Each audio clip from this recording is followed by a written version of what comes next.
Nos últimos dias, as forças russas ampliaram sua presença em solo ucraniano, avançando mais do que no mês anterior. Mas antes de cair na tentação de sensacionalismos baratos, é preciso analisar esses números com cuidado e entender o que realmente significam.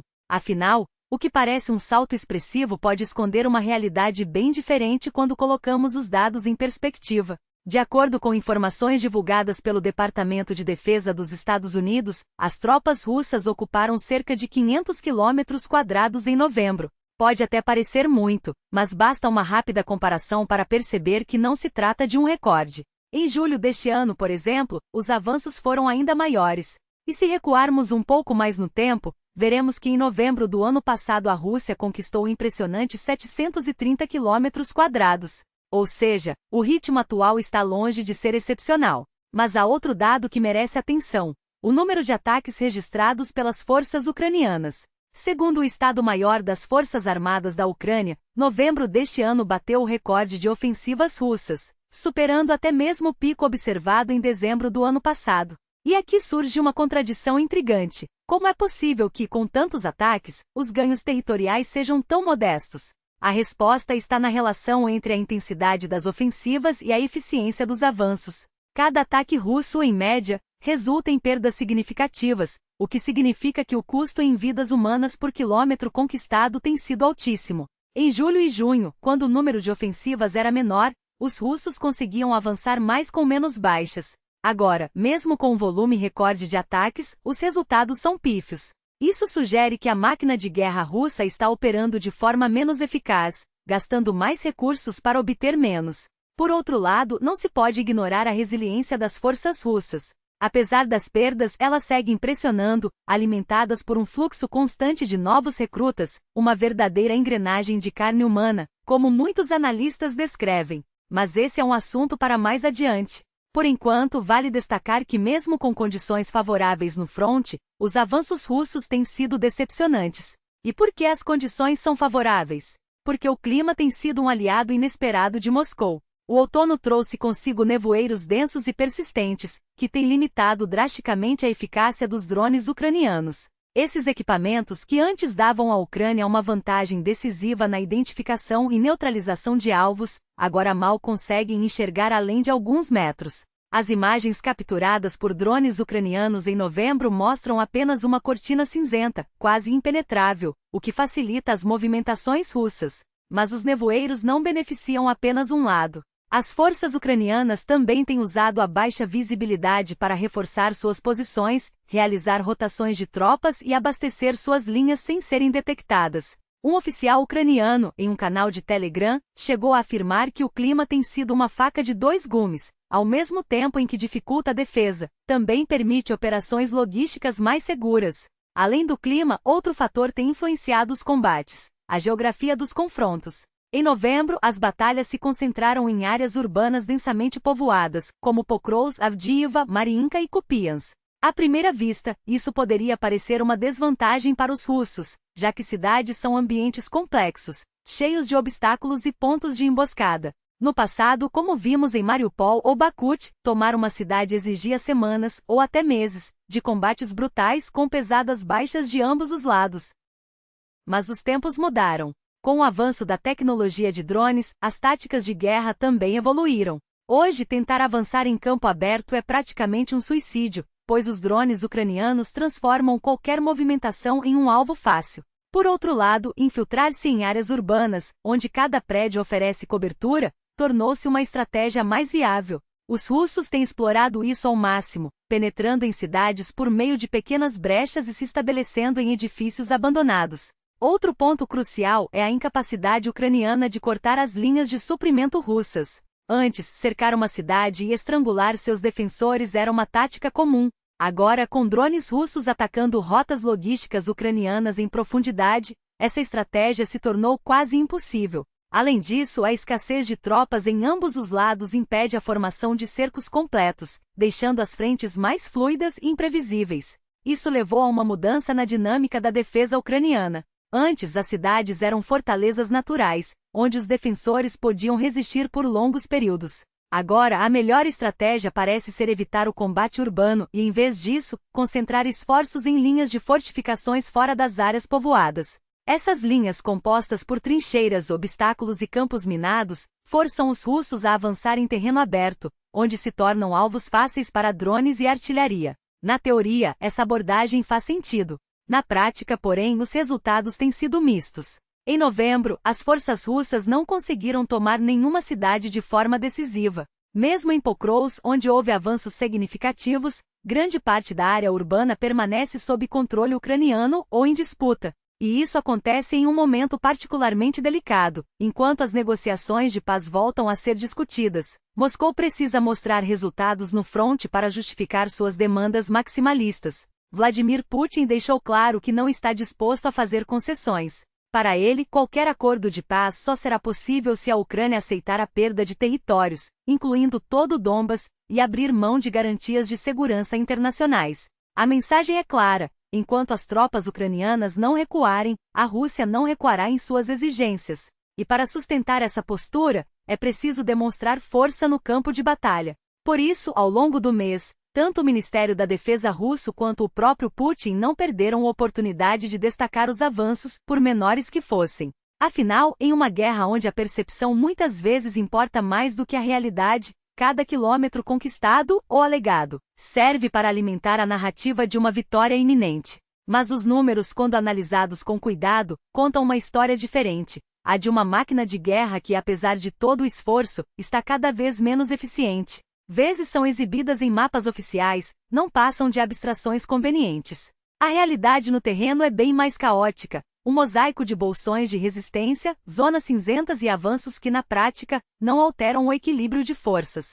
Tomemos o caso de Pokrovsk ou Avdiivka ou mesmo Konstantinovka. Em cada um desses pontos, o que o Kremlin vende como controle estratégico não passa de uma ilusão cuidadosamente construída. As bandeiras russas hasteadas em praças centrais como a de Shibankova não significam nada além de um teatro de operações. Afinal, quem domina uma praça, mas não as ruas ao redor, não domina nada.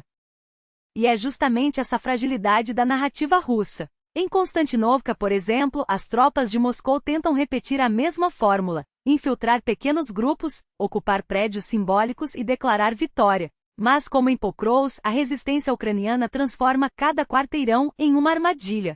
Os drones não dão trégua, as estradas são minadas, e os soldados que conseguem entrar na cidade são recebidos por fogo de artilharia e emboscadas. Até mesmo os blogueiros militares russos, normalmente tão fanistas, admitem em off que os ucranianos circulam com uma naturalidade assustadora, como se estivessem em seu próprio quintal. E não é exagero, em muitos setores, as linhas de frente são tão fluidas que um mesmo bairro pode mudar de mãos 3 vezes em uma semana. O que esses episódios revelam é um padrão claro: a Rússia avança sim, mas a um custo insustentável. Cada metro quadrado conquistado exige um número desproporcional de baixas, e mesmo assim, o controle efetivo é mínimo. No caso de Konstantinovka, por exemplo, as forças russas conseguiram se aproximar dos arredores da cidade, mas não têm condições de consolidar posições. As tentativas de atravessar o rio Kazeni-Torets, um obstáculo natural que deveria ser simples de superar, se transformaram em um pesadelo logístico. Tanques afundam, pontes são destruídas e os drones ucranianos transformam cada tentativa de travessia em um alvo fácil. Não por acaso, os dados do Deep State mostram que nos últimos meses, as perdas russas nesse setor são 3 vezes maiores do que a média do fronte. E o mais irônico é que, mesmo diante de evidências tão claras, o Kremlin insiste em distorcer a realidade. Quando Putin mencionou Komsomolsk em sua coletiva, não estava apenas cometendo um erro geográfico, estava revelando o grau de desinformação que permeia até mesmo os comunicados oficiais. Afinal, a cidade que ele provavelmente quis citar, Konstantinovka, está a mais de 300 quilômetros de distância de qualquer localidade com nome semelhante. Mas o detalhe mais revelador não é o erro em si, e sim o fato de que nenhum veículo de imprensa russo ousou corrigi-lo. A propaganda não tolera nuances, ou se repete a versão oficial ou se cala. Enquanto isso, a Ucrânia resiste. Em Avdiivka, as tropas de Kiev mantêm posições críticas, mesmo sob cerco. Em Pokrovsk, os ucranianos ainda controlam área-chave ao norte da ferrovia, apesar das pressões russas. E em Konstantinovka, a batalha segue indefinida, com os russos incapazes de romper as defesas ucranianas. O que esses frontes têm em comum é a mesma dinâmica. A Rússia avança, mas não vence. A Ucrânia recua, mas não quebra. E no meio desse impasse, o que resta é a constatação de que, por mais que Moscou tente vender uma narrativa de vitória, os fatos no terreno contam uma história bem diferente. A de uma guerra que se arrasta, sangrenta e inconclusiva, sem vencedores à vista. E o que vemos nos mapas não é menos confuso do que a própria zona cinzenta do fronte, onde as forças de ambos os lados se infiltram constantemente nas linhas inimigas, explorando a mesma fragilidade das defesas. Não há grandes avanços a comemorar nem em Constantinopla, nem em nenhum outro ponto onde a Rússia insiste em proclamar vitórias. O que temos são imagens distorcidas por drones, névoa artificial que esconde o real estado das tropas russas, impedindo que se veja com clareza o que de fato acontece no terreno. Mas antes de avançarmos para o restante da situação no fronte, é importante lembrar, você pode fazer a diferença. Um like, um comentário, uma assinatura, cada ação ajuda a disseminar informações reais, especialmente para os algoritmos que decidem o que chega até você. Não custa nada, mas faz toda a diferença. E se quiser ir além, apoie financeiramente o canal no Patreon, cuja link está na descrição, ou adquira uma VPN para romper as barreiras digitais impostas.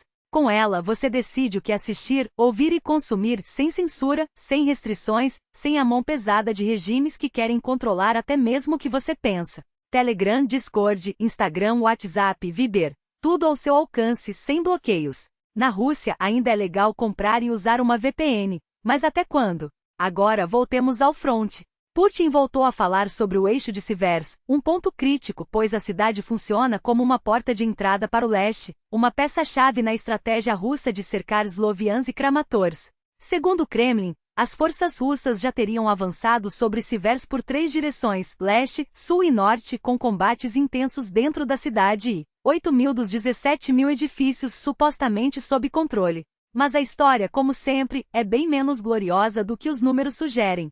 Primeiro porque a ideia de um cerco total a Sivers é, no mínimo, exagerada.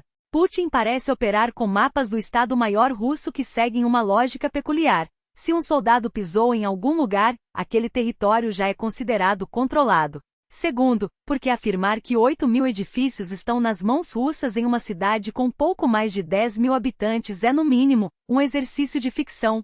Ainda assim, a situação em Sivers é de fato preocupante. As tropas russas consolidaram posições nos campos a leste da cidade e avançaram para as periferias sul e leste, pressionando as defesas ucranianas. A captura de territórios ao norte do rio Siversky e Donetsk complicou ainda mais a logística da resistência, mas, até agora, não há sinais de que os russos tenham conseguido se estabelecer de forma duradoura na cidade, muito menos controlar os tais 17.000 edifícios. Em seguida, Putin declarou o controle quase total sobre Volchansk, mas como já vimos tantas vezes, a realidade é bem diferente. Sim, há avanços russos na cidade e arredores, mas o controle é fragmentado, com boa parte dos bairros sul ainda sob fogo ucraniano. O que chama atenção é a resistência de Volchansk, uma cidade que já deveria ter caído há meses, segundo os planos originais do Kremlin, e que, mesmo após 1 ano e meio de cerco, ainda não se rendeu. Talvez por isso o Ministério da Defesa russo tenha tentado encenar uma vitória simbólica, preparando o terreno para possíveis negociações, como já havia feito em Bakhmut. Mas mais uma vez algo deu errado. Drones ucranianos da 57ª Brigada flagraram e neutralizaram um grupo de sabotadores russos, frustrando a encenação. Então, quando Moscou afirma ter capturado Volchansk, é prudente lembrar que a verdade costuma ser bem mais complicada.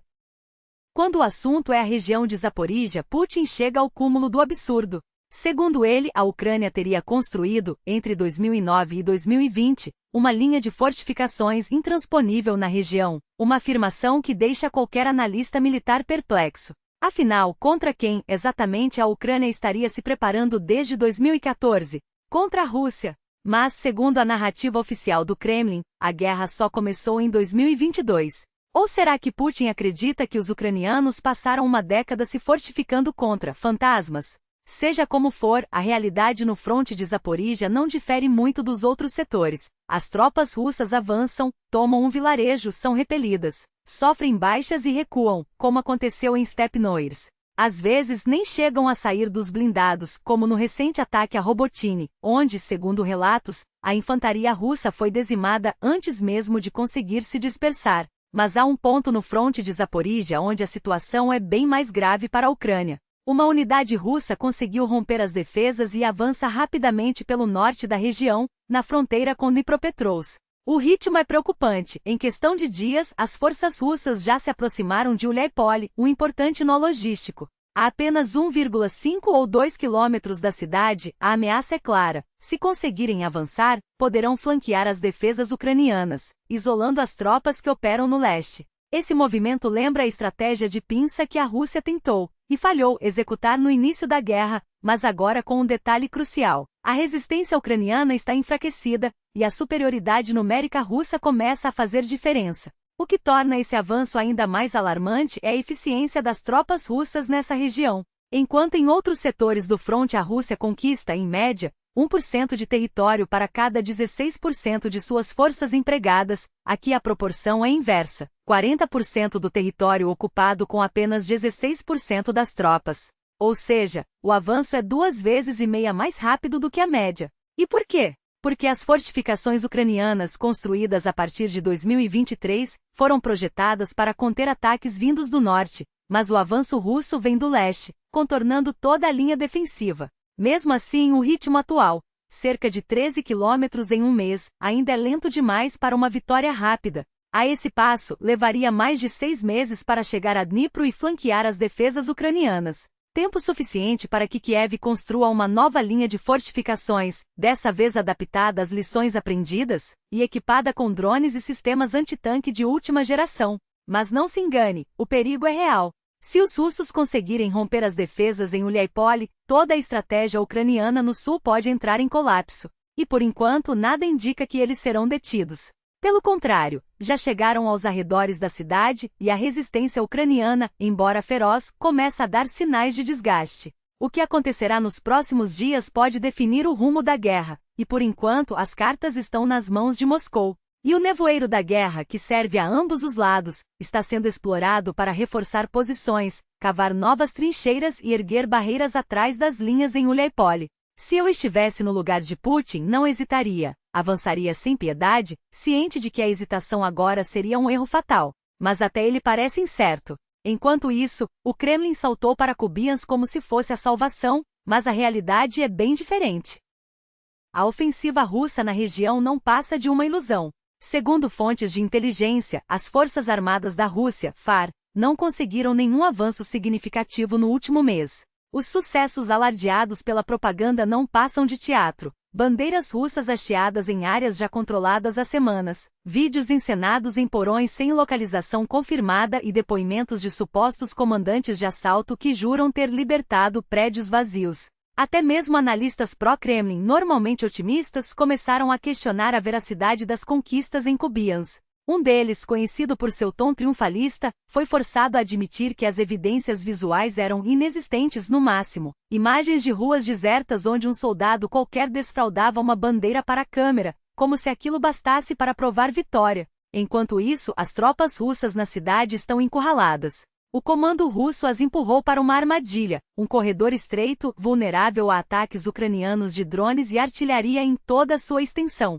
O resultado? Perdas crescentes, suprimentos cortados e soldados exaustos, muitos deles transformados em sombras do que já foram relatos descrevem combatentes russos em Kupiansk como fantasmas mal alimentados, sem equipamento adequado e sem esperança de reforços. Não é exagero. Há casos de militares que após semanas de cerco parecem mendigos, vagando entre escombros sem rumo. Mas Kupiansk é apenas um exemplo. Em suma, a ofensiva russa está estagnada há meses, sem nenhum progresso tangível. No nordeste de Kharkiv, os avanços são mínimos, quase imperceptíveis. Em Liman, as tropas russas tentam, sem sucesso, romper as defesas ucranianas, perdendo homens e equipamentos a cada tentativa. Em nenhum desses frontes Moscou conseguiu vitórias decisivas, nada que pudesse ser apresentado como prova de que a operação militar especial está perto de atingir seus objetivos. E o custo humano dessa estagnação é assombroso. Segundo um alto funcionário da OTAN, que falou sob condição de anonimato, as perdas russas dispararam nos últimos 3 meses. Em novembro, o número de mortos, feridos, doentes e prisioneiros chegava a cerca de 1.000 por dia. Agora esse número se aproxima de 1.500, ou seja, 45.000 baixas por mês. Para colocar em perspectiva, a Rússia está perdendo em um único mês mais soldados do que perdeu durante toda a guerra no Afeganistão, ou quase 700 homens por quilômetro quadrado de território disputado. E o pior, a proporção de mortos em relação a feridos só aumenta, graças à eficácia dos drones ucranianos e à dificuldade de evacuar os feridos em tempo hábil.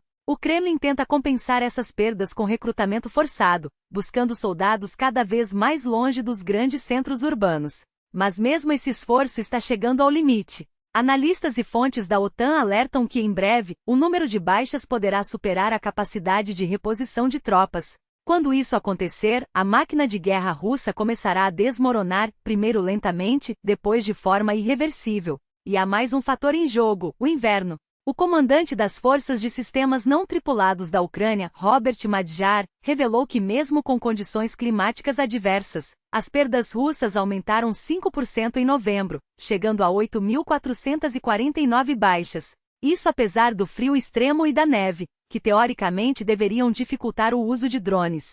Mas quando o inverno se instalar de vez, dois elementos mudarão o jogo: o céu ficará mais limpo, facilitando ataques aéreos, e a vegetação perderá suas folhas, expondo ainda mais as posições russas. Ou seja, os próximos meses prometem ser ainda mais letais para Moscou. Putin sabe disso. Por isso, seus generais estão lançando tropas em ataques suicidas, numa tentativa desesperada de avançar antes que o tempo se esgote.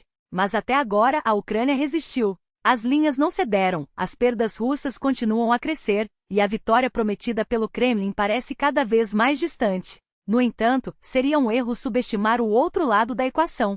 A resiliência ucraniana tem um preço: soldados exaustos, feridos, capturados ou mortos. A guerra de desgaste não favorece apenas um lado, ela cobra um tributo de ambos. E enquanto a Rússia sangra, a Ucrânia também paga um preço alto. A diferença é que Kiev não pode se dar ao luxo de recuar. Cada metro de território perdido é uma ferida aberta, cada vida ceifada é um lembrete de que a liberdade não vem de graça. Mas se há uma certeza neste momento, é esta: a Rússia está mais perto do colapso do que da vitória. E a Ucrânia, apesar de tudo, ainda está de pé. Isso leva à deserção, muitas vezes já no estágio da mobilização. Por isso, é fundamental apoiar aqueles que com todas as forças continuam lutando pela felicidade de seu país, e faremos isso com todos os meios ao nosso alcance. Os próximos meses, ao que tudo indica, trarão perdas ainda maiores para a Rússia. E se a liderança ucraniana, tanto militar quanto política, implementar as reformas prometidas e exigidas pela sociedade e pelas forças armadas, o avanço russo será detido. A história não perdoa quem hesita. A Ucrânia não pode se dar ao luxo de vacilar. Cada dia de resistência é um golpe no moral do inimigo. Cada batalha vencida é um passo rumo à recuperação da soberania plena. Moscou aposta no cansaço, na divisão, na esperança de que o mundo desvie o olhar. Mas o mundo não desviará. E a Ucrânia, com sua coragem e determinação, provará que a liberdade não se rende, ela se conquista. Até breve. Que a força esteja com todos nós.